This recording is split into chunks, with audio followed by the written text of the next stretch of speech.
My daughter threatened, "Give me $50 or I accuse you of abuse." I walked into the police station, extortion evidence. Then I cut her off, hired a forensic psychologist, and sued for defamation. Her brave post got deleted by lawyers at dawn. I, 52 male. I've spent the last 24 years of my life dedicated to one person, my daughter, Rachel. Her mother passed away from a sudden illness when Rachel was just a toddler, leaving me to navigate the labyrinth of single parenthood. And I tried my best. Ballet recitals, science fair projects, scraped knees, broken hearts. I was there for all of it. We were a team. I thought we were unbreakable. I work a steady, if unspectacular, job in logistics. I saved diligently, not for a lavish retirement, but to give her a good start in life. I paid for her college, co-signed for her first car, and still sent her a few $100 a month to help with her bills, even though she graduated 2 years ago. Last Tuesday, she called and asked to come over to talk about something important. I figured she was finally going to tell me she was getting serious with her boyfriend, Tyler. He's not my favorite. He's a self-proclaimed entrepreneur who seems to float from one brilliant, soon-to-be millionaire idea to the next, all while living in Rachel's apartment and using her car. She arrived looking nervous, picking at the label of a water bottle. We did the usual small talk dance. "How's work? How's the car running?" Then she dropped it. "Dad, I need your help," she started, her voice unnaturally formal. "Tyler and I have this incredible opportunity. It's a game changer, but we need capital to get in on the ground floor." I kept my face neutral. "Okay, what kind of opportunity?" "It's complicated," she hedged. "It's a tech-based import venture. High yield, fast turnaround.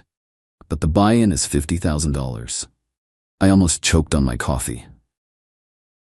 $50,000? Rachel, that's a massive amount of money. I know, but the returns are practically guaranteed. We could double it in 6 months. I leaned forward.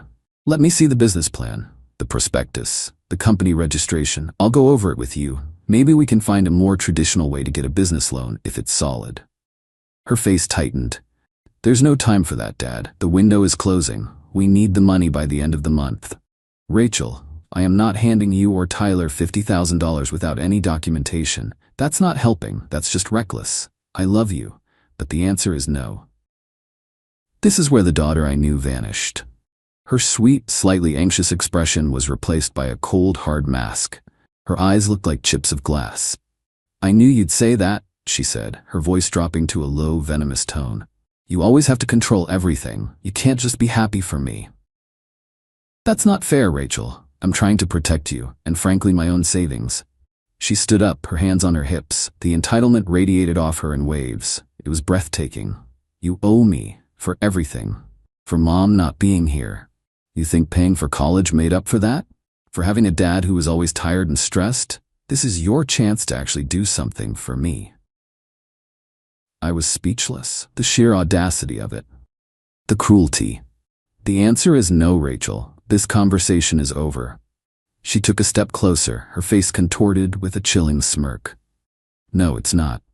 Here's what's gonna happen. You're gonna transfer me the $50,000. If you don't, I'm gonna go to the police. I'm gonna tell them that you hurt me when I was a kid, that you used to lock me in my room, that you hit me. I'll make a post online. I'll tell everyone what a monster you are behind closed doors. Your work, your friends, what little family we have left, they'll all know. Your life will be over." Time seemed to stop. The air in the room grew thick and heavy. I wasn't looking at my daughter. I was looking at a stranger, a hostile entity wearing her face. My first instinct was pure white-hot rage, but right behind it was a wave of nausea. This was a shakedown. A threat so profound it felt like a physical blow. When she stormed out, slamming the door, I collapsed into a chair, the room spinning around me. For a moment, I couldn't breathe. Then, a terrifying, icy calm washed over me. The grief would come later. Right now, it was about survival. I picked up my phone. My hands were shaking, but my mind was laser-focused. I had to get it in writing. It was a gamble, but I was counting on her arrogance, her rage. People that angry are sloppy. Me. Just to be perfectly clear, are you threatening to falsely accuse me of child abuse if I don't give you $50,000? It felt like an eternity, but a minute later, my phone buzzed. "Rachel, don't try to be smart. You heard me. You have until the 30th. You're leaving me no choice." I saved a screenshot. Then I saved it again to the cloud and emailed it to myself. I felt a profound sense of loss, like a part of my life had been amputated without anesthetic. The daughter I raised was gone. In her place was this thing, and it had just declared war. I'm not a hero, I'm a logistics manager. I solve problems, methodically, step by step. And this is the biggest logistical problem of my life. Update 1. Hey everyone, the last 2 weeks have been a waking nightmare. I've barely slept. I've lost weight I couldn't afford to lose. There's a constant churning knot of acid in my stomach.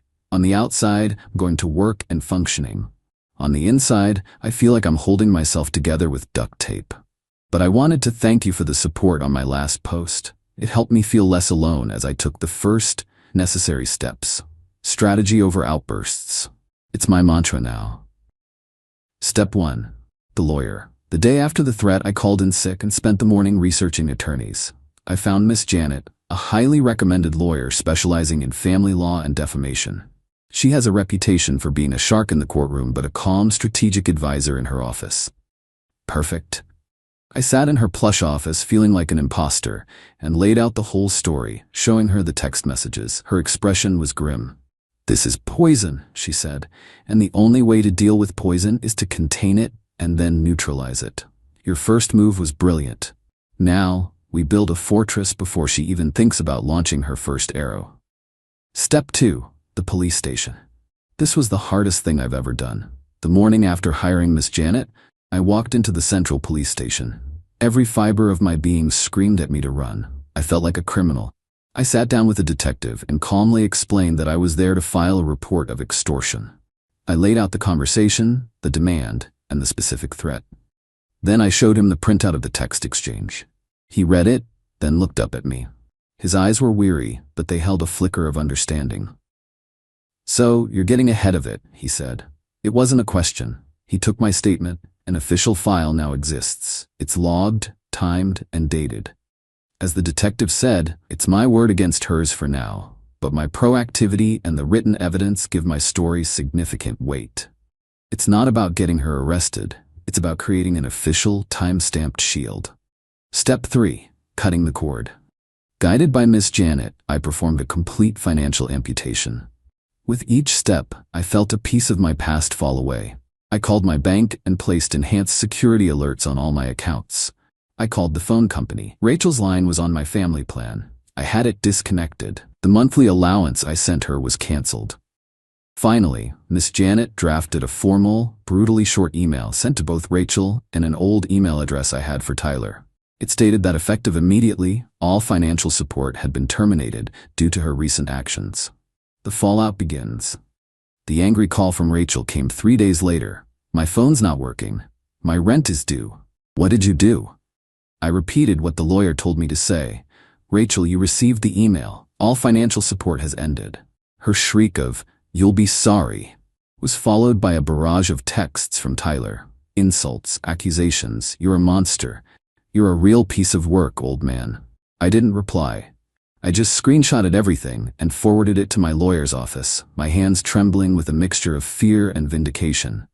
And then yesterday, the brave post from the title appeared on her Instagram, a picture of her looking sad, with a long, vague caption about childhood trauma and a prison of emotional control.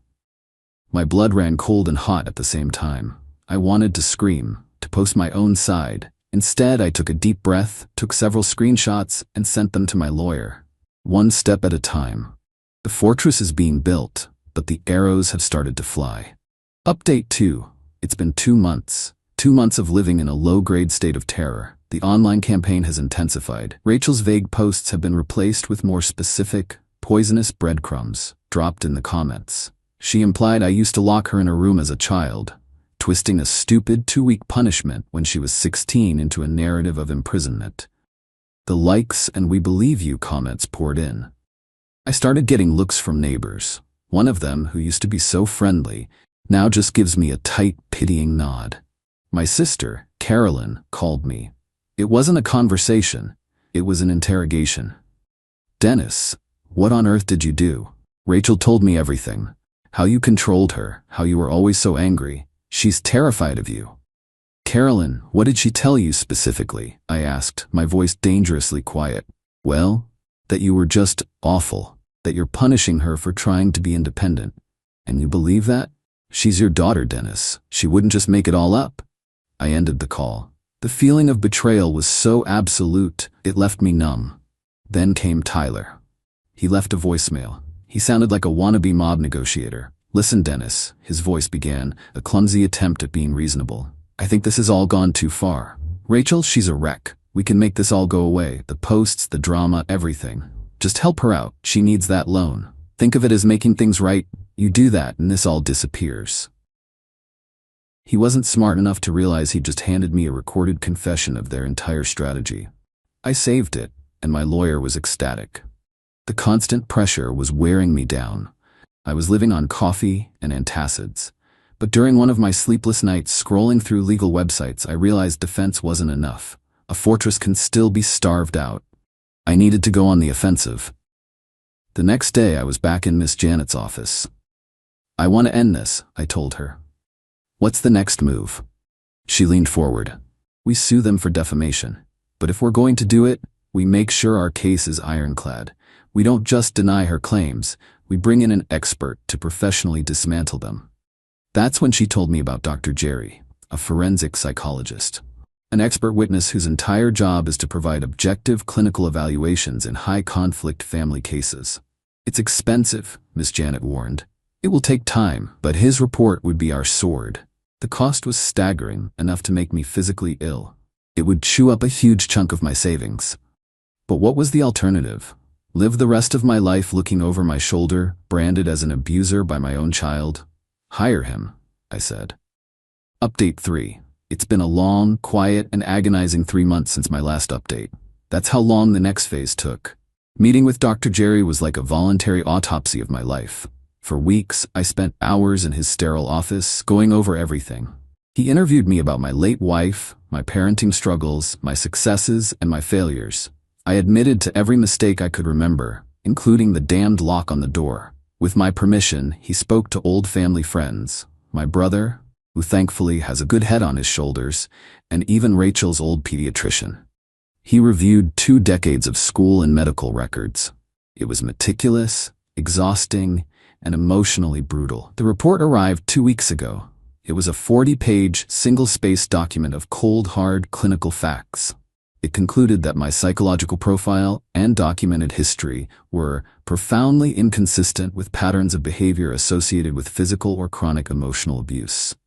It painted a picture of a grieving, dedicated, and at times overburdened single parent. The report was the sword Miss Janet had promised. It was time to use it. Last Wednesday, we filed the lawsuit. Defamation, intentional infliction of emotional distress, and civil conspiracy to commit extortion. We weren't asking for millions. We were asking for full reimbursement of all legal and expert witness fees, a court-ordered permanent injunction, a court-ordered public retraction with the wording to be drafted by us. A process server delivered the papers to Rachel's apartment on Thursday afternoon. He served her first, then Tyler. At 8 p.m. that night, Miss Janet executed the final step. A cease and desist letter was sent via email and courier. It referenced the lawsuit and listed every defamatory post and comment. The final paragraph was the hammer blow. You are hereby demanded to permanently delete any and all defamatory content by 6 a.m. tomorrow morning. Should the content not be removed, we will be filing for an emergency injunction and adding a claim for additional punitive damages for every hour the content remains active. I didn't sleep. I sat in my dark kitchen, the laptop open, refreshing her Instagram page every 10 minutes. The posts stayed up, 4 a.m., 5 a.m., 5:30 a.m. My heart hammered in my chest. At 5:45 a.m., I refreshed again. Her entire account was gone. Wiped clean. At 6:15 a.m., my phone rang from a blocked number. It was Rachel, sobbing hysterically. You're suing me. You're suing your own daughter. You're ruining my life. The sound was a mixture of panic, rage, and pure, pathetic disbelief. The entitled queen had been checkmated, and she couldn't comprehend it. For a split second, the sound of her crying nearly broke me. But then I remembered the coldness in her eyes when she made the threat. No, Rachel, I said, my voice flat and dead.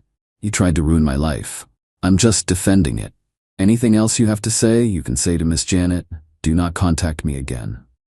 I hung up and finally, the dam broke. I sat there at my kitchen table and cried until the sun came up. Final update. It's been a year. A full year since my life was turned upside down. The legal system moves at a glacial pace, but the gears have finally ground to a halt.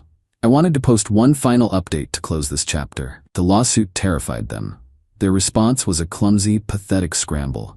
Tyler's lawyer claimed he was just a concerned boyfriend. We sent back the voicemail. They folded. Rachel's lawyer saw our evidence, the police report, the texts, the voicemail, and the 40-page sword from Dr. Jerry, and knew he had an unwinnable case. He pushed them to settle. The fallout, a detailed accounting. The consequences were not cinematic. They were the quiet, grinding consequences of real life. The settlement. The final agreement was brutal. Rachel and Tyler were made jointly liable for all of my legal and expert witness fees. The final bill, after a year of work, came to $42,000. They had to agree to a wage garnishment plan. Tyler is now working full-time as a stocker at a grocery distribution center. Rachel works in a call center. A huge chunk of their income will be coming to me for years. She had to post the retraction. Miss Janet's legal poetry was pinned to Rachel's new barren Instagram profile for 90 days. I, Rachel, last name, retract and apologize for all false and defamatory statements I made online regarding my father, Dennis Lassen. My claims of abuse, mistreatment, and psychological control were untrue. The permanent injunction was granted by the court. They can never mention me publicly again. The social and family consequences. The retraction was a nuclear bomb. The I believe you crowd vanished. She was no longer a brave survivor. She was a proven liar and extortionist. I heard she lost most of her friends. My sister Carolyn sent a weak apology text. I deleted it without responding. Some betrayals don't deserve a reply. Rachel and Tyler, they broke up about 4 months ago. The debt, the humiliation, and the sheer ugliness of what they did apparently destroyed whatever they had. Tyler is gone. Rachel is living with roommates, buried in debt she incurred trying to ruin me. Where I am now, I won. But it doesn't feel like a victory. When you have a cancer, you cut it out. You endure the surgery and the chemo to survive. You are left scarred, but you are alive. Rachel was the cancer. I am left with a scar that covers half my life. I don't hate her, I feel nothing for her now, but a vast empty space where a daughter used to be. I am in therapy, learning to deal with the grief and the PTSD from it all. It's a process. Some days are good, on others I'll see a father and daughter laughing, and I have to leave the room before I fall apart. I sold the house, too many ghosts. I have a small condo now. I'm reconnecting with the few friends and family who stood by me. I'm slowly, painfully building a new life, one that is smaller, quieter, but entirely my own. My advice to anyone facing this is what I learned in the fire. Document everything. Act. Don't just react. Suppress the rage and use cold hard strategy. And understand that to save your own life, you may have to completely amputate a part of it. It was a hell of a price to pay. But I'm still here, and I am free. My girlfriend texted after stealing $20,000 from my safe. I borrowed money, don't expect repayment. I replied, understood. Then I began the long, slow process of holding her accountable. I, 32 male, am a carpenter. I build custom furniture. For the last 5 years, my entire professional life has been about saving up enough money to buy a small workshop space. Not rent, but own. A place that's mine where the sawdust is my own. The electricity bill has my name on it. The goal was $20,000 for a down payment on a perfect little cinder block building I've had my eye on for a year. I kept the cash in a floor safe in my closet. Old school, I know, but I liked seeing the stacks grow. It felt real, tangible. My girlfriend, Jennifer, 29, knew all about it. We'd been together for 2 years. She was a freelance graphic designer, creative and vibrant. I thought we were building a future. We'd talked about me getting the workshop, her maybe setting up a small studio in a corner of it. It felt like a shared dream. Last Thursday, I came home from a job site, ready to add the final $500 to the pile. I opened the safe. It was empty. Just a hollow metal box. $20,000, gone. I felt the blood drain from my face. My first thought was a break-in. But the door was locked, windows were secure, nothing else was touched. I walked through the apartment in a daze. Her laptop was gone. A few of her favorite jackets were missing from the closet. Her toiletry bag wasn't in the bathroom. It was a slow, creeping realization. Not a burglary. A departure. My phone buzzed. It was a text from Jennifer, the one from the title. Jennifer, hey. I know you'll be mad, but I had to do something important. I borrowed the money from the safe. Don't expect repayment. This was the easiest way. I stared at the screen for maybe 10 minutes. The words didn't seem real. Borrowed. Don't expect repayment. The sheer breathtaking audacity of it. There was no rage, no screaming. The anger was so deep and so cold it felt like stillness. All the warmth I ever felt for her, all the memories, they just evaporated. In their place was a quiet, clear-eyed focus. This wasn't a breakup. This was a heist. My thumbs moved slowly, deliberately. Me, understood. And then I got to work. I didn't call her. I didn't text her again. I took a photo of her text message. I took a photo of the empty safe. I wrote down the date and time. Then I went to my laptop and found every photo I had of us where her personal belongings were visible in my apartment. Her expensive ergonomic chair, her collection of vintage art prints, her high-end digital drawing tablet. I spent Thursday night making a detailed, itemized list of everything she had left behind. Every single thing. On Friday morning, I didn't go to the job site. The first call I made was to my bank to see if I could get a consultation with their legal services. They referred me to a lawyer who specialized in civil litigation. The consultation itself cost me $300 from my emergency fund, a fund I keep separate for tools breaking or medical bills. It felt like the first drop of blood in the water. I laid out the facts, showed him the text, the photos. He leaned back in his chair. He said the text was a golden ticket. It's an admission of taking the money. He explained that because of the amount, this wouldn't be simple small claims. This would be a full-blown civil suit in Superior Court. He was frank about the costs, a retainer of several $1,000s up front, then hourly billing. He said we had a very strong case to have her pay my legal fees in the end. But there were no guarantees. That was the first moment the cold resolve wavered. I'd lost my $20, and now I had to drain my emergency savings just to start the process of getting it back. For a second I thought about just letting it go, eating the loss. But the image of her text, this was the easiest way, flashed in my mind. Easiest for her. I told him to move forward. The retainer wiped out nearly all of my emergency cash. This is the plan we mapped out, the slow, expensive, and correct way. Place all her abandoned property into a secure storage unit. As an involuntary bailee, I have a right to secure the property and a duty to protect it, and she is liable for all associated costs. Send a formal demand letter via certified mail to her parents' house demanding repayment of the $20,000 plus the initial moving and storage costs within 30 days. If, or as the lawyer said, when, she fails to respond, we file the civil suit. Then, we wait for the system to do its work.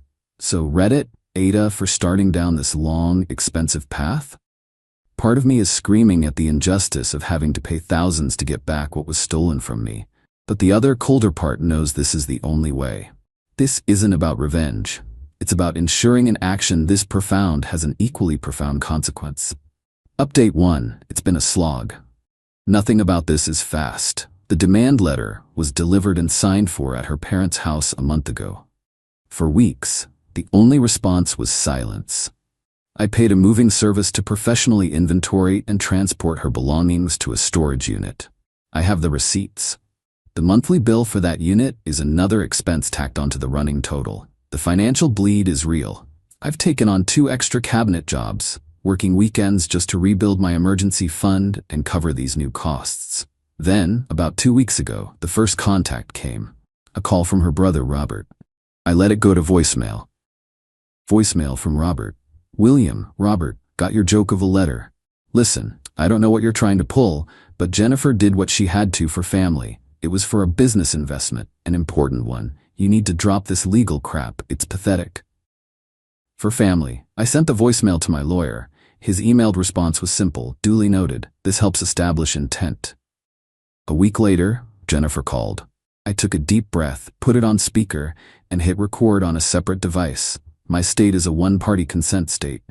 Her voice was full of manufactured indignation. Are you serious, William? A 30-day demand letter? You're treating me like a criminal. You took $20,000 from my safe without permission, I said, my voice more steady than I felt. What would you call it? I told you, I borrowed it. It was for Robert's new venture. He needed a seed investor, and I knew you'd get bogged down in details and say no.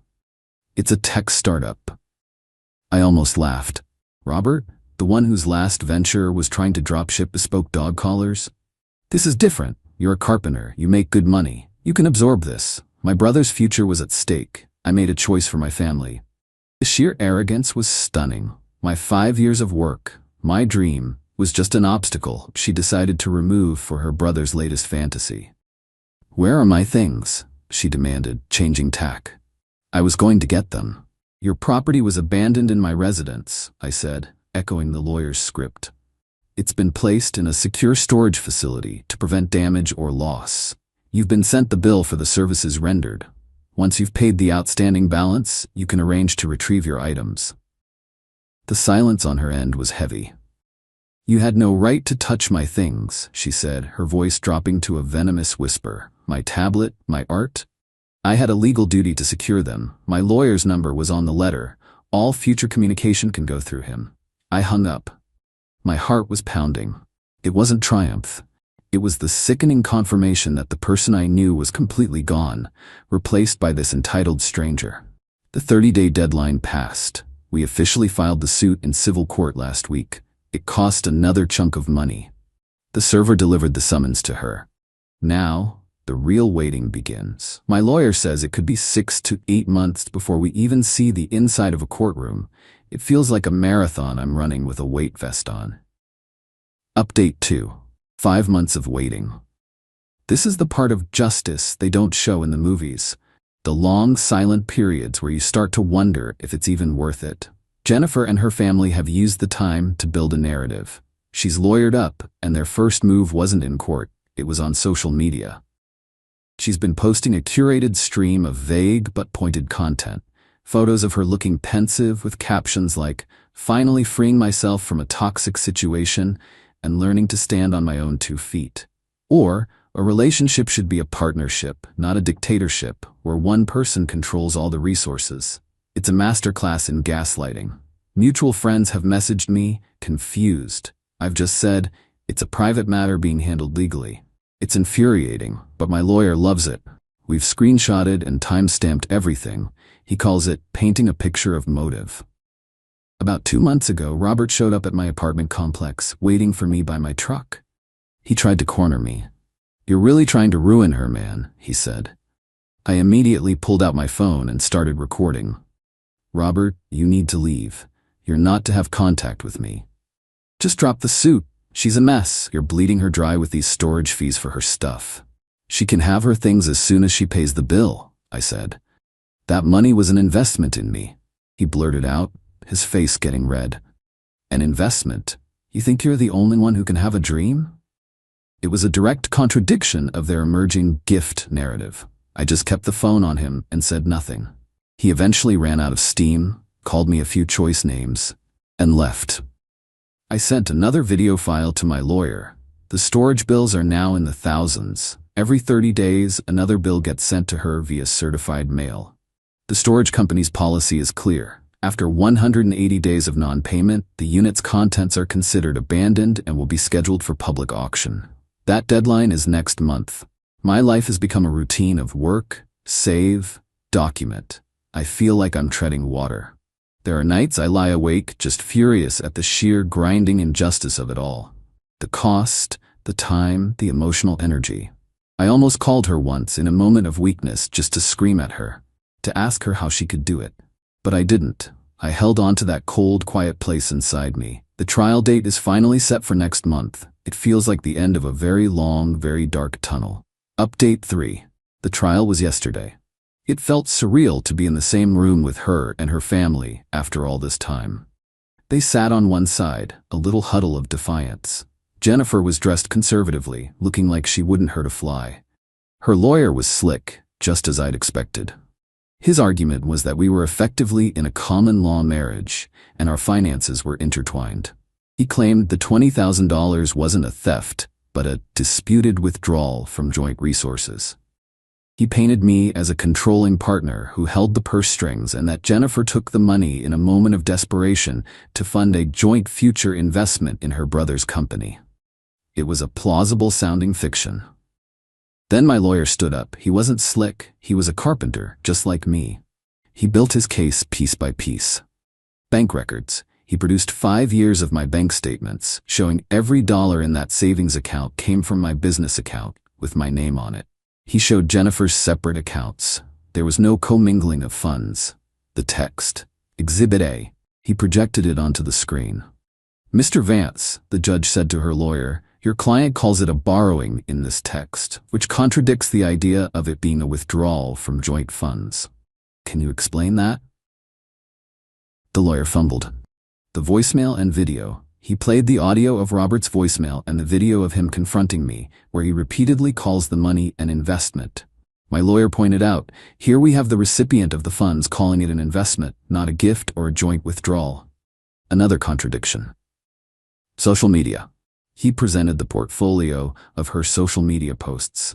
"Your Honor, these claims of a toxic and financially controlling relationship only began after my client sent a legal demand for repayment. When Jennifer was on the stand, my lawyer asked her one simple question.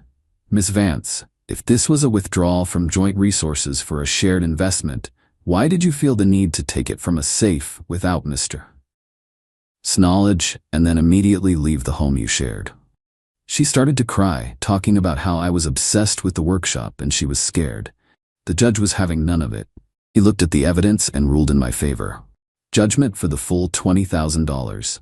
Plus my documented legal fees, plus all outstanding and future storage costs. He called her actions deceptive and executed in bad faith. It wasn't a moment of cheering. I just felt the immense weight of the last 7 months lift off my shoulders. I nodded at my lawyer, turned and walked out without looking at them. Final update. It's been a full year since my life was upended.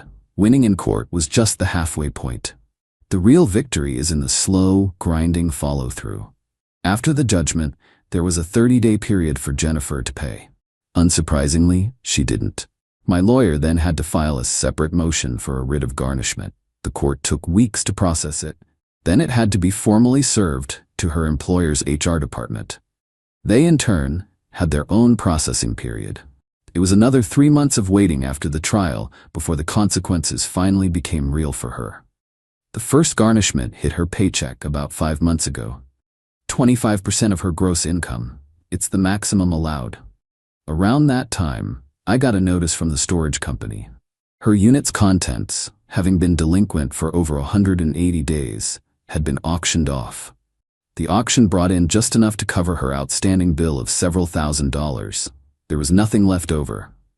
Her expensive chair, her art, her professional equipment, all gone for pennies on the dollar to cover a debt she could have stopped from accumulating at any time. 2 weeks after that first garnished paycheck, my phone rang with a number I didn't recognize. I let it go to voicemail. It was Jennifer, and the frantic, panicked tone was one I had never heard before. Voicemail from Jennifer. "William, oh my God, you have to call me. They took 1/4 of my paycheck. 1/4. I can't pay my rent, my car payment.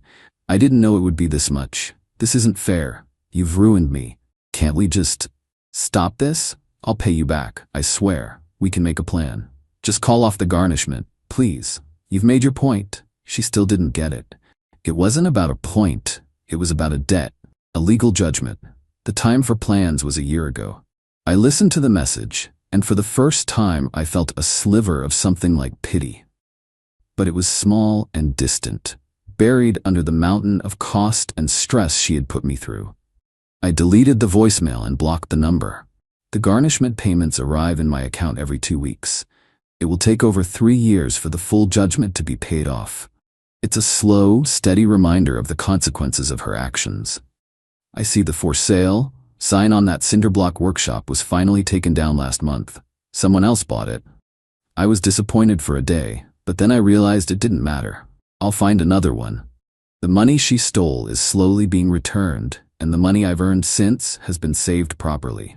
I'm building again, but this time, my foundation is solid. It's built on a hard-learned lesson. Accountability is a long, slow, and expensive process, but it's worth it. My fiancé leaked my fake intimate pictures to humble me, laughing, "Delete your socials." I sent her real affair pics to her megachurch donors, moral hazard. Then I sued for revenge porn. Her ministry collapsed before Sunday service. I'm 32 male, a pretty normal guy. I have a decent job in software development, a small circle of good friends, and until last week, a fiancée I adored. Her name is Andrea, 30. To everyone else, Andrea is an inspiration. She runs a thriving online ministry and lifestyle brand called Abundant Grace Living. She's charismatic, beautiful, and projects an aura of serene piety that has attracted thousands of followers, and more importantly, a handful of extremely wealthy donors for her megachurch's new outreach center. To me, she was just Andrea, the woman who'd steal my fries, fall asleep during movies, and who I was excited to build a life with. That life detonated last Tuesday. It started with a text from my friend Keith. "Dude, you need to see this." It was a link to a fringe forum, the kind of place you only go if you're looking for trouble. And there I was, or rather, a version of me. A series of shockingly realistic, explicit photos. My face, my tattoos, but not my body, not my actions. They were deepfakes, vile, humiliating, and utterly convincing to the casual eye. They were spreading, fast. My first thought was that I'd been hacked, or that some troll had a weirdly specific vendetta. I felt sick. I called Andrea, my voice shaking, and told her what was happening. She was quiet for a moment. Then she laughed. It wasn't a nervous laugh. It was a full, throaty, "That's hilarious" laugh. "Oh wow," she said, catching her breath. "They came out better than I expected. The AI thing is pretty wild, huh?" The world tilted. The air in my lungs turned to ice. "What did you say?" "Ethan, relax," she said, her voice dripping with condescending amusement. "You've just been getting a little, I don't know, a little too confident lately. With the promotion and everything. I just thought you needed to be humbled a bit. It's for your own good, keeps you grounded." I couldn't form words. I was just staring at the wall of my apartment, the one we were supposed to share. "Don't be so dramatic," she continued, her tone shifting to annoyance. "It's not a big deal. Just delete your socials for a while. It'll blow over. Honestly, your reaction is making this way more of a thing than it needs to be." She hung up. I tried to call back, but she didn't answer. I was left in a state of pure catatonic shock. The humiliation was one thing. The casual cruelty from the person I trusted most in the world was something else entirely. It felt like a fundamental law of my universe had been broken. I didn't sleep. I just sat in the dark as hours passed. The shock receded and something else took its place. It wasn't rage. It was a terrifying, crystal-clear calm. The kind of focus you get when a program you've been debugging for weeks finally reveals its fatal flaw. The next morning, she called back. Her tone was no longer amused. It was impatient. "Are you over it yet?" she asked, no preamble. "People are starting to ask questions, and you need to get ahead of this. Just put out a statement saying you were hacked and delete your accounts. End of story."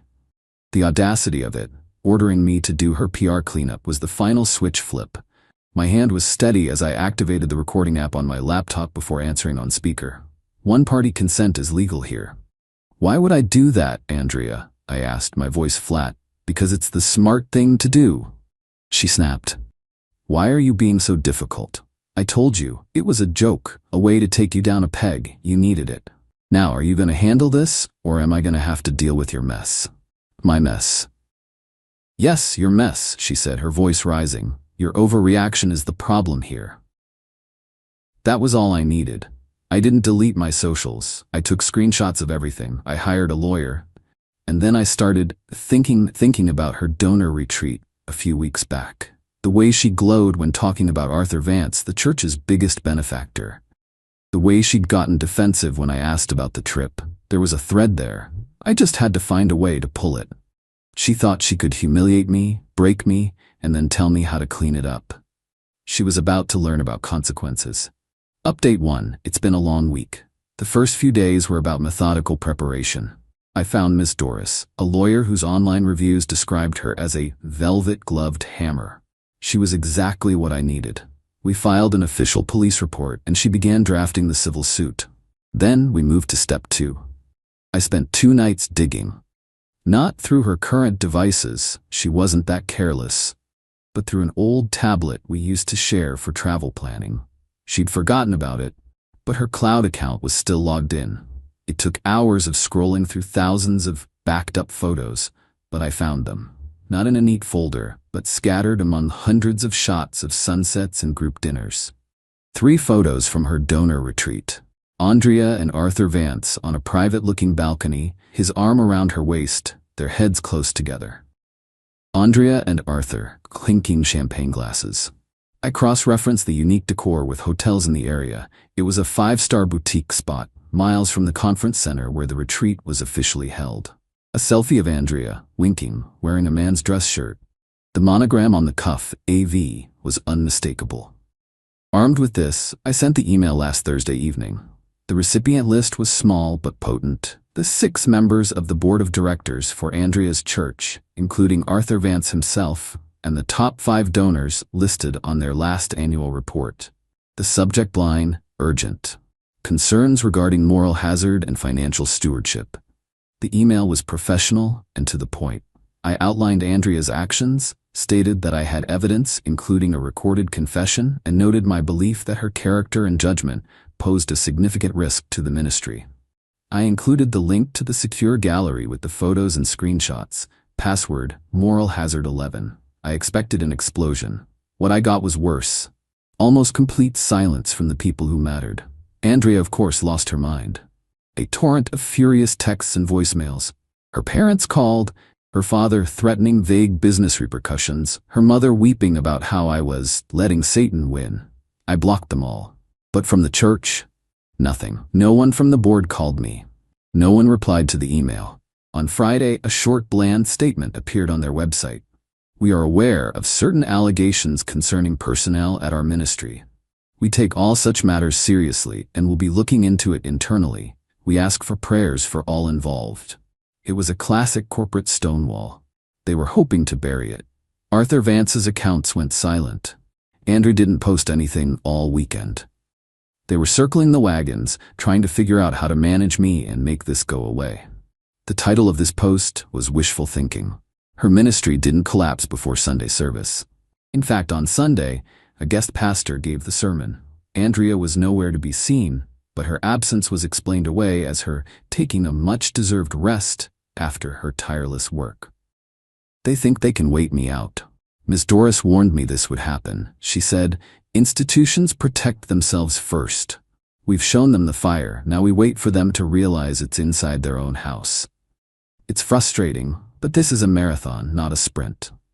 Update 2, the silence finally broke, and it broke in the ugliest way possible. For weeks it was a cold war. The church's internal investigation was a black hole. My lawyer's inquiries were met with polite, legal non-answers. Andrea remained offline.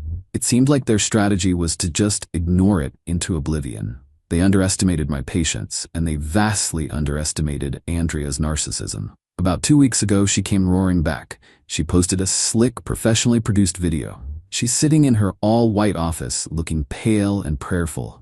She cries, but not too much, just enough to make her eyes glisten. She spins a tale about her toxic, controlling ex-fiancé, me. She claims I was jealous of her success and her faith. She says the deepfakes were a disgusting joke I made for myself that she knew nothing about. The affair? Arthur Vance was a fatherly mentor guiding her. She says I'm a bitter, vindictive man trying to destroy a woman of God and that I'm using manipulated photos and fabrications to do it. It was a full-scale smear campaign. Her followers, desperate to keep believing in her, lapped it up. My social media was flooded. My workplace got emails. They tried to paint me as an abuser. Her father's golf buddy at the local police precinct called me again, this time to let me know they'd received a harassment complaint from Andrea against me. It was a coordinated, vicious attack designed to break me, to make me too radioactive to continue the fight. For a few days, it was hell. It's one thing to know you're right. It's another to have 1,000 strangers screaming that you're a monster. I felt the pressure. This is where they expected me to fold. But they pushed too hard. Ms. Doris advised against a public rebuttal. You don't wrestle with a pig, she said. You both get dirty, but the pig likes it. Instead, We took a different route. We didn't send the audio of Andrea's confession to the board. They'd already proven they would bury it.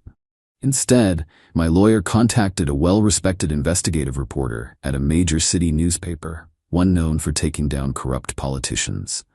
We gave him the entire package, an exclusive.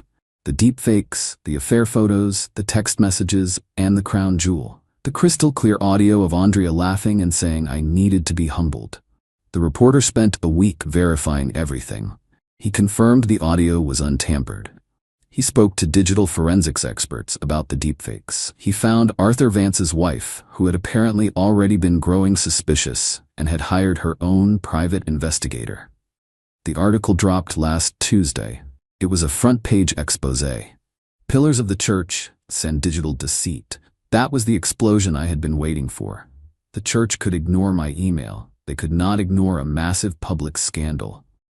Within 24 hours, Arthur Vance had resigned from the board. Donors started pulling out, citing the article. The church's Facebook page was a dumpster fire. Late Friday afternoon, the church released a new statement. Andrea was being placed on indefinite administrative leave. They announced a full, independent third-party audit of Abundant Grace Living's finances. The wagons were no longer circled. They were on fire. Final update. It's been a long, grinding 8 months. The word justice sounds clean and righteous. The reality is slow, exhausting, and expensive. The newspaper article was the tipping point that turned my private battle into a public execution. Andrea's ministry didn't just collapse, it was methodically dismantled under public scrutiny. The independent audit, spurred by the Vance divorce proceedings, revealed what we all suspected. Ministry funds had been used for Andrea's personal enrichment. Rent on her luxury apartment, designer clothes, and of course, the donor retreat that was actually a romantic getaway. Arthur had funneled almost $250,000 to her ministry, which was essentially just her personal slush fund. My lawsuit moved at a snail's pace. There were no dramatic courtroom confessions. There were just endless, soul-crushing depositions. I had to sit in a sterile conference room for 6 hours while Andrea's lawyer tried to paint me as a jealous, unstable man. I just stayed calm and repeated the facts. The most telling moment was Andrea's deposition. She was a different person without her online audience. Her pious serenity was gone, replaced by a sullen, venomous anger. When my lawyer played the audio of her laughing, she didn't cry or apologize. She looked at me across the table and said, he was being arrogant. He needed to be reminded of his place. That was it. In front of her own lawyer, she admitted her motive was malice. That was the moment her legal team knew they were going to lose. They pushed for a settlement a few weeks later. The final agreement was significant. It covers all my legal fees, the cost of therapy, which has been essential, and a substantial amount in damages. Most importantly, it comes with a permanent restraining order and a rock-solid NDA that prevents her from ever speaking about me publicly again. She is ruined. Not just financially. She had to sell everything of value to pay her lawyers and the settlement, but socially. The church officially severed all ties and rebranded entirely. Her name is mud in the communities she worked so hard to conquer. Arthur Vance's divorce was brutal, and he's a social pariah. Her parents are, from what I hear, still telling their friends that their angel was brought down by a demon. Some people never change. I don't feel triumphant. There was no single moment of victory, just a gradual cessation of hostilities. I feel tired. The fight took more out of me than I expected. It has changed my view of people, of trust. I'm more cautious now, more reserved, but I'm healing. The quiet is no longer hollow, it's peaceful. I'm focusing on my work. I'm reconnecting with people who were there for me before Andrea and were still there after. Last month, I took a solo trip to the coast. I spent a week just walking on the beach, watching the tides come in and go out. It felt like a reset. The world is still a complicated place, but my little corner of it is mine again. The chapter's closed. Thank you for reading. My girlfriend bragged live. My wallet boyfriend pays for everything. It's hilarious. Unaware I was watching. I commented, break up. Then I canceled her credit cards, cut her phone line, and took back my car that she drives. A week later, she is crying live on social media. I, 28 male, am a pretty simple guy. I work in software development, I make a comfortable living, and I don't ask for much. For the last 2 years, I thought I had everything I wanted with my girlfriend. Jessica, 26. She was vibrant, funny, and the center of any room she walked into. I loved that about her. Because my financial situation is stable, I never had a problem sharing. I paid the rent on my apartment that we shared. I put her on my family phone plan to save her money. I got her a supplementary credit card for groceries and emergencies, which slowly morphed into her daily coffee, lunches with friends, and shopping trips. I even bought a car last year, a reliable, sensible sedan, and since I work from home, I let her use it as her daily driver. I did it because I loved her. I thought we were building a future together. It never felt like a transaction to me.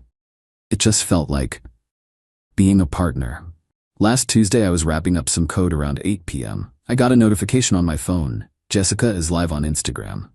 I smiled. I like seeing her updates. I clicked on it, put my headphones on, and leaned back in my chair. She was in her friend Sarah's apartment, a bottle of rosé on the table between them. They were laughing. Seriously, he doesn't even check the statements, Jessica was saying, taking a sip of wine. Sarah leaned in, grinning. No way. So that new purse? Jessica giggled and held up a new, expensive-looking leather bag. He hasn't said a word. He probably just thinks it was for groceries. My wallet boyfriend pays for everything. It's hilarious. Sarah howled with laughter. Wallet boyfriend, that is brutal. You have him so whipped. I know, right?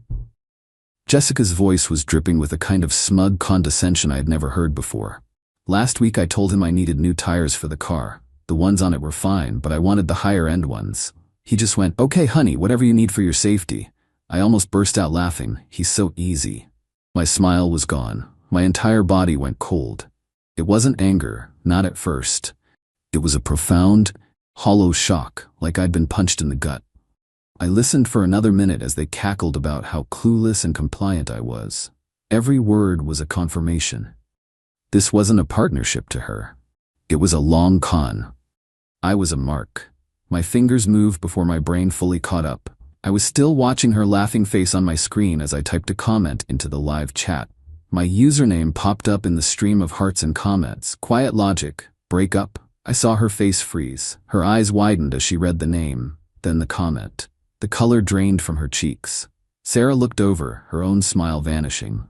Jessica fumbled with her phone, her expression a mix of panic and fury. The live feed ended abruptly. I sat there in the silence of my apartment for a full 5 minutes. The hurt was immense, a real physical ache in my chest. But underneath it, something else was crystallizing. A cold, quiet clarity. There was no screaming match to be had. No tearful confrontation. She had shown me exactly who she was. The only thing left to do was to believe her. So, I got to work. Methodically. Credit card. I logged into my banking portal, found her supplementary card, clicked deactivate card. A pop-up asked for a reason. I typed no longer authorized user. It was done in less than 30 seconds. Phone. This was a 2-step process. First, the immediate fix.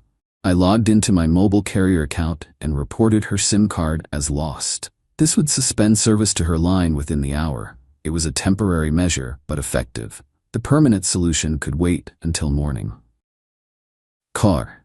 The car is registered and insured entirely in my name. The loan is in my name. I have a spare key in my desk drawer. I knew she was at Sarah's for the night, and I know Jessica always parks in the visitor section of Sarah's apartment complex because it's closest to the entrance.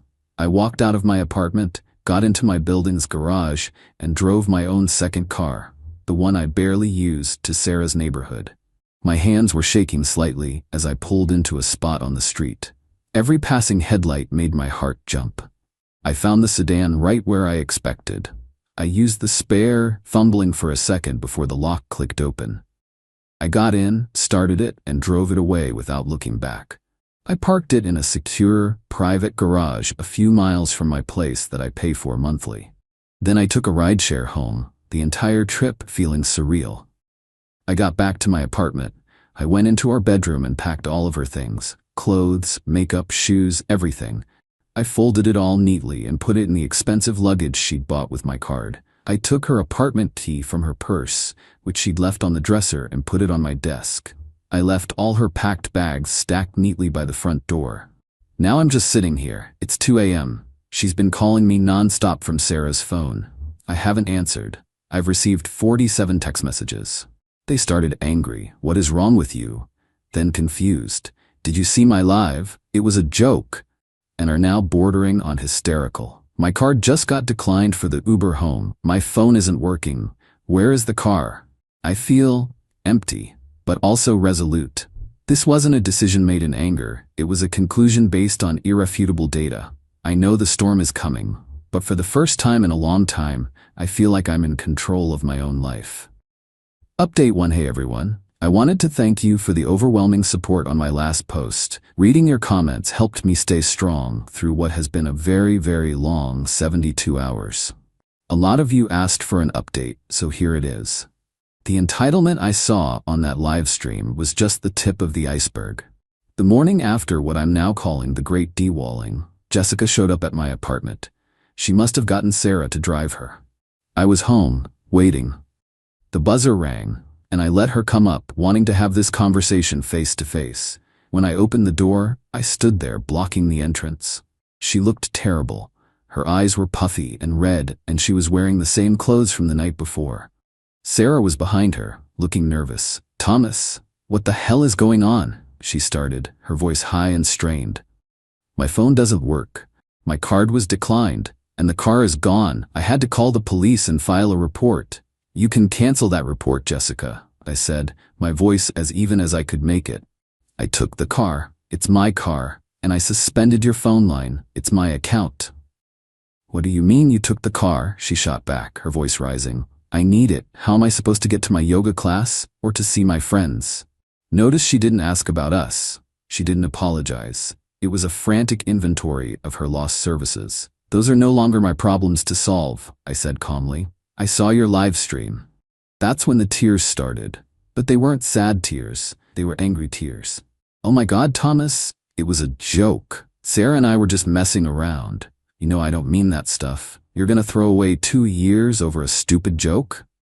It wasn't a joke to me, I replied. It was the truth, wasn't it?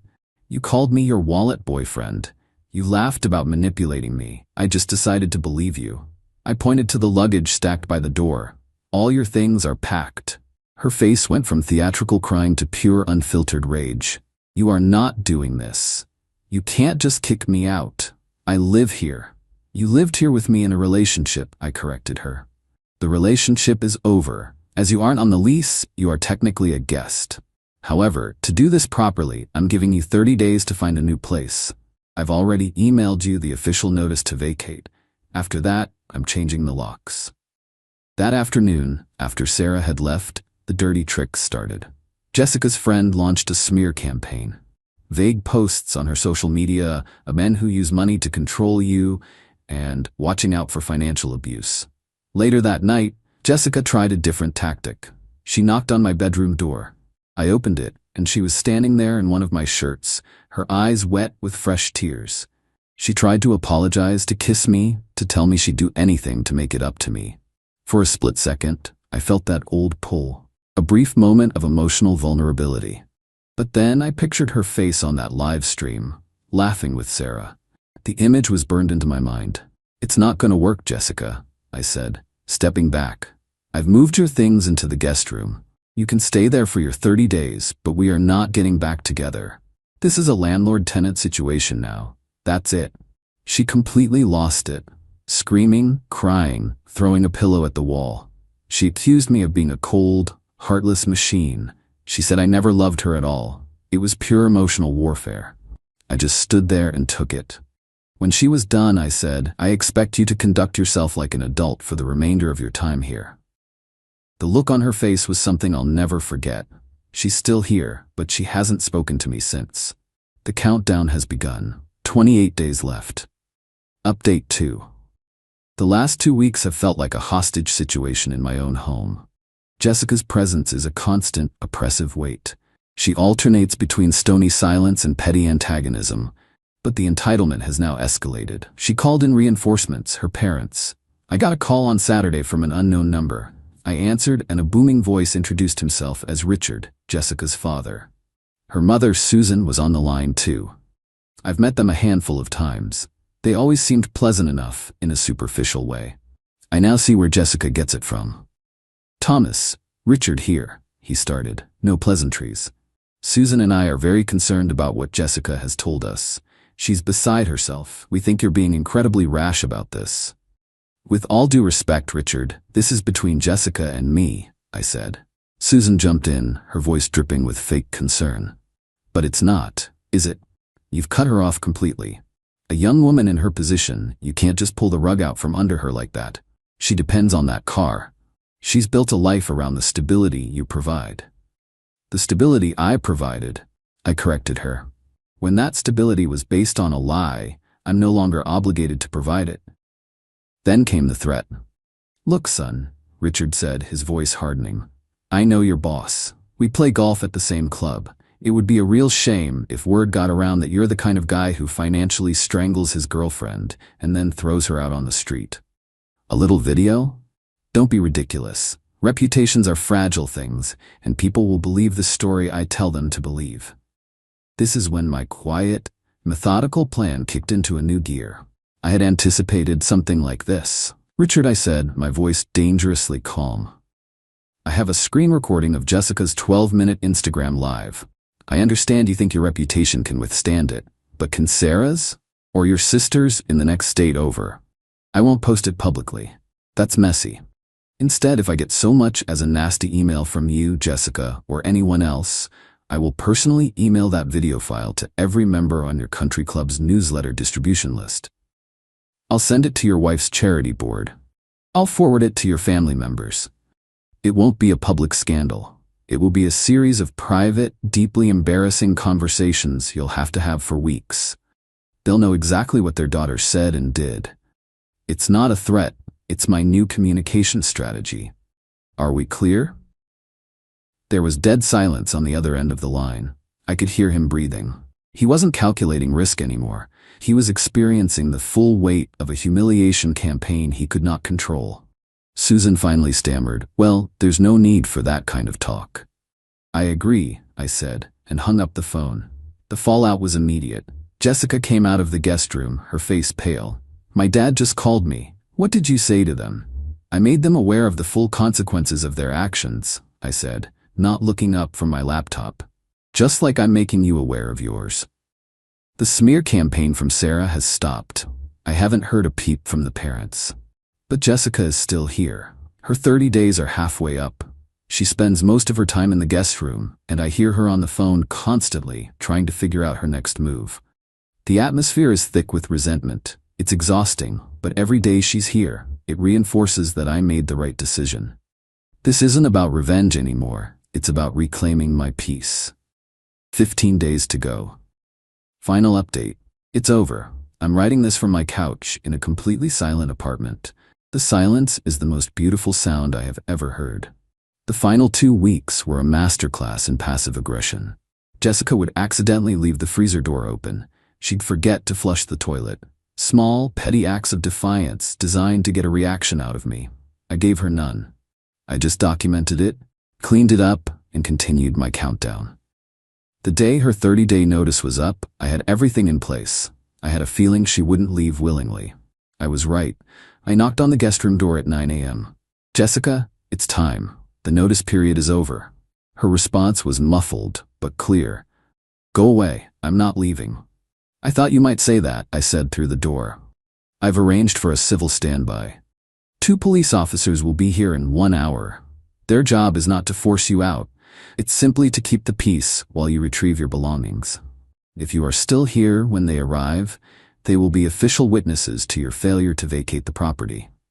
With their report, I will be at the courthouse tomorrow morning filing for a formal eviction, which will go on your permanent record and make renting anywhere decent nearly impossible for years.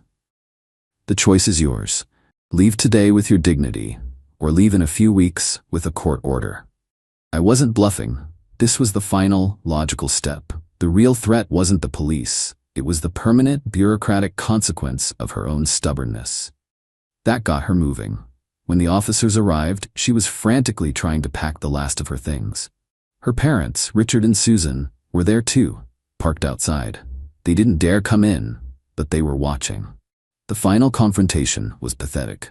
Jessica, dragging her suitcases to the door, finally turned to me, her face a mess of tears and makeup.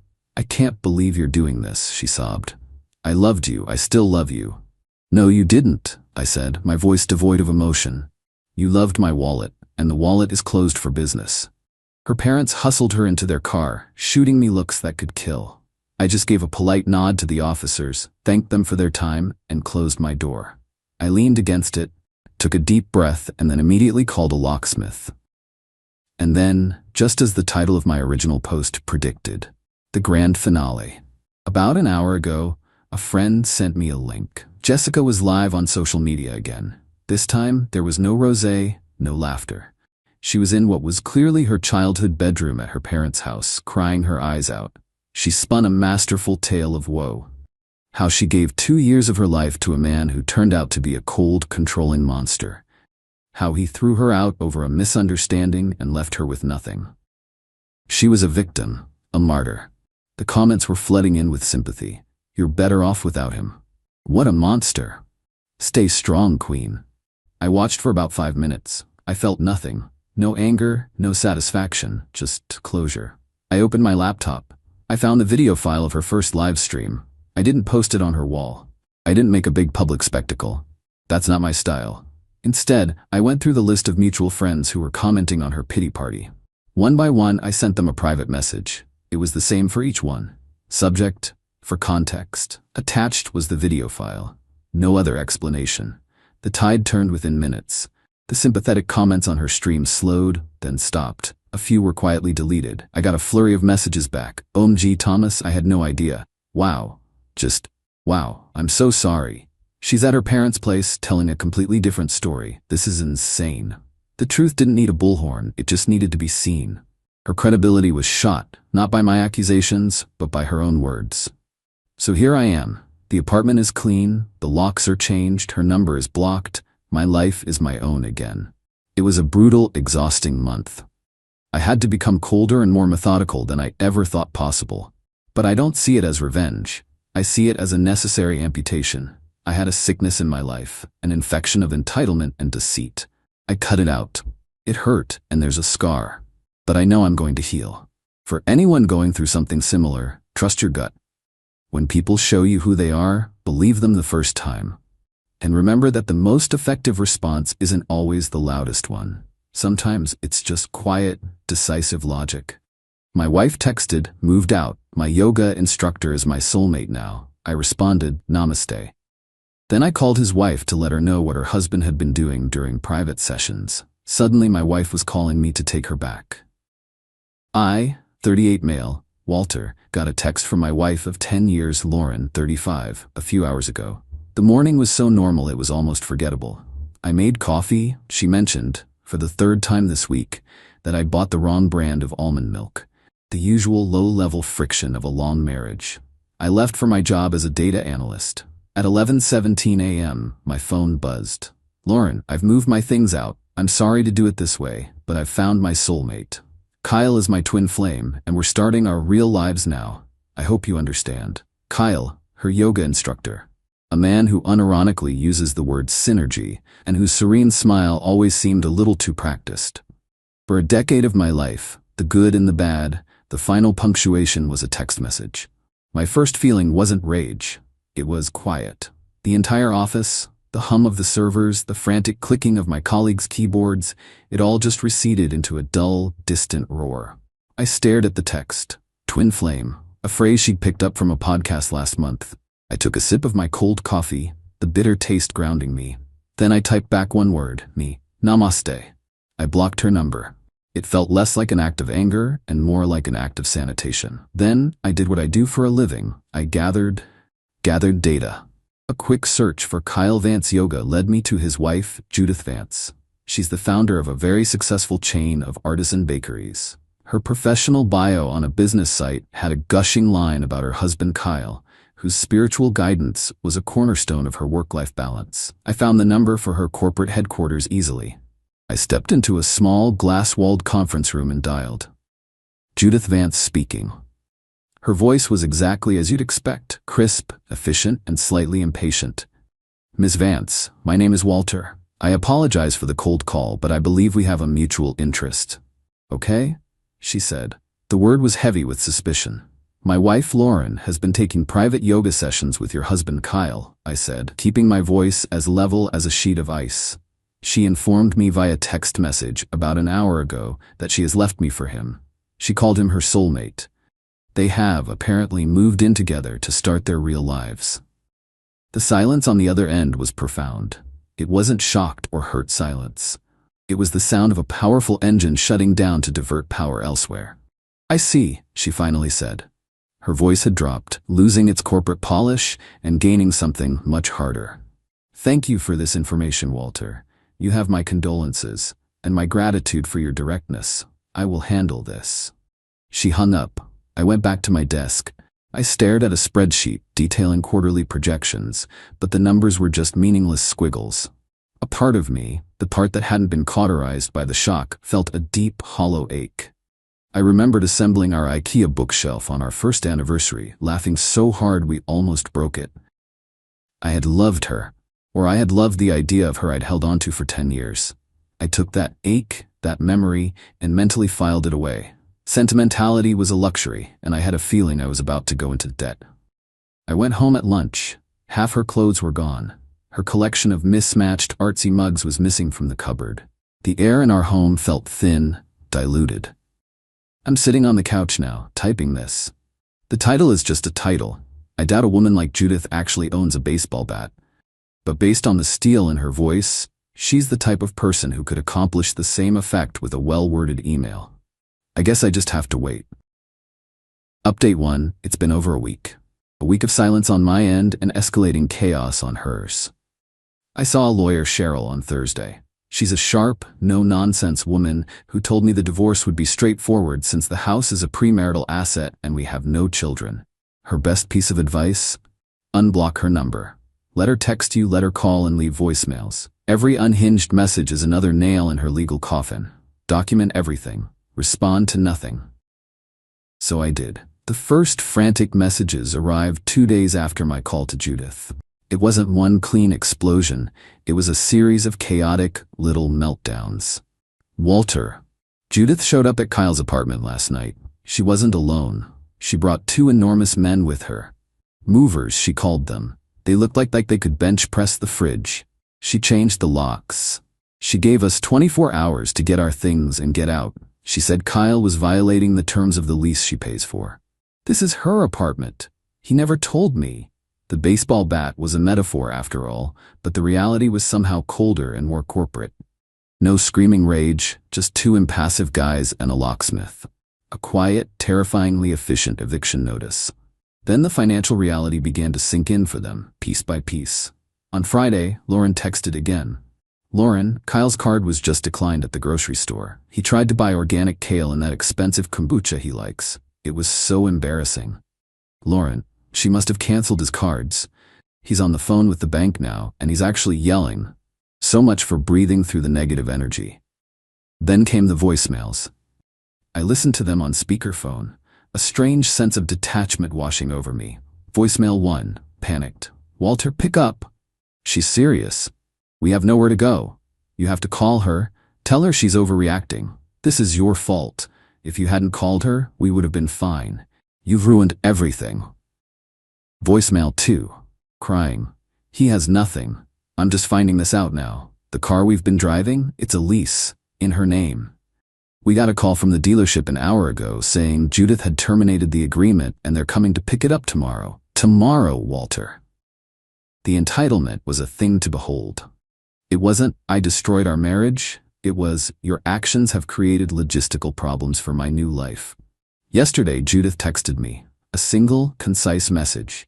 Judith, they're out. The car is being retrieved.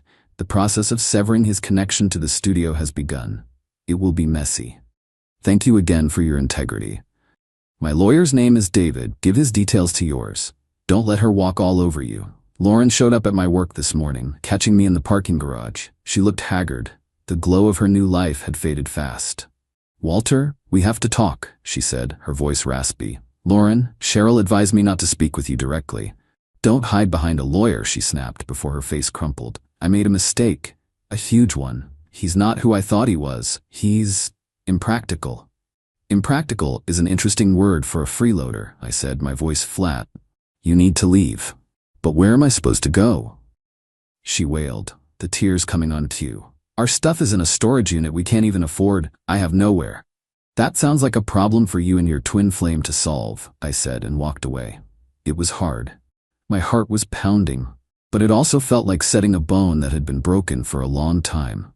Painful, but necessary. About an hour ago, another text. Lauren, can I just get some money?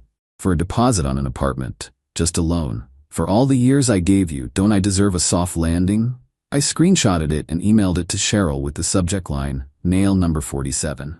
Update 2. It's been over a month now. The divorce proceedings are a slow, grinding machine, but they are moving forward. The past few weeks have been an education in the many flavors of desperation.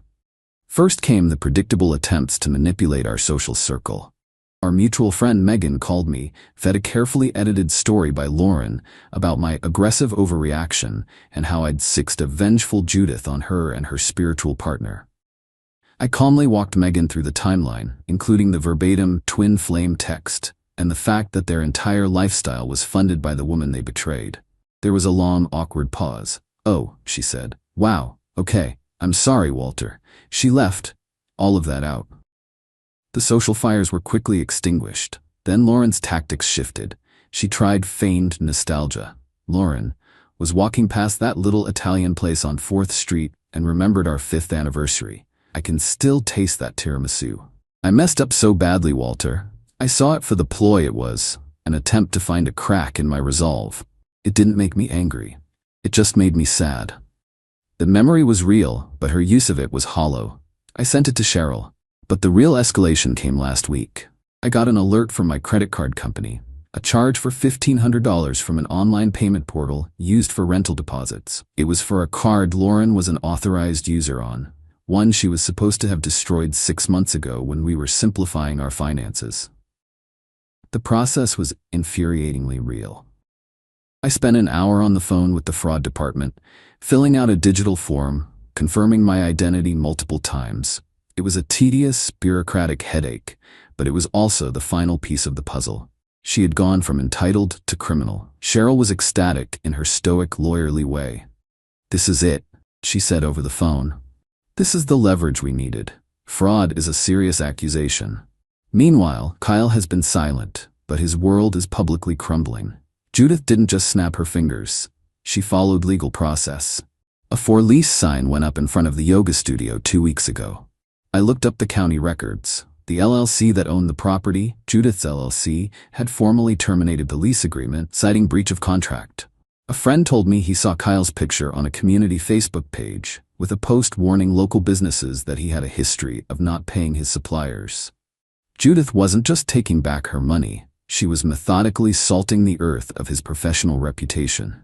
This prompted Kyle to finally break his silence. He sent me an email. Subject: A path to healing. Walter, the energy between us all has become toxic. Lauren is suffering deeply due to the aggressive and uncharitable actions taken against her. Your decision to involve Judith was rash and has created a whirlwind of negative karma. Lauren is entitled to spousal support to maintain the lifestyle she was accustomed to. We are requesting an immediate transfer of $5,000 to cover her immediate needs. Refusing to provide this will only deepen the karmic debt you are incurring. This is not a threat, but a spiritual reality. Find your center. In peace, Kyle. I forwarded it directly to Cheryl. Her 2-word reply was, charming, ignored. Her official response via her own legal channels was, I'm told, a masterclass in polite, threatening legalese, reminding Kyle of the penalties for interfering in divorce proceedings and casually mentioning the pending fraud investigation against Lauren. The silence since then has been absolute. They are running out of moves. The consequences aren't a sudden flood. They're a slow, rising tide, and Lauren and Kyle are just now realizing they can't swim. Final update. It's over. The divorce was finalized last week. The final hearing was a 10-minute affair on Zoom. Lauren appeared from a dimly lit room with cheap-looking vertical blinds. She looked tired. Kyle was not present. The credit card fraud was the key. Faced with a formal police report and the bank's evidence, Lauren's lawyer advised her to take the deal Cheryl offered.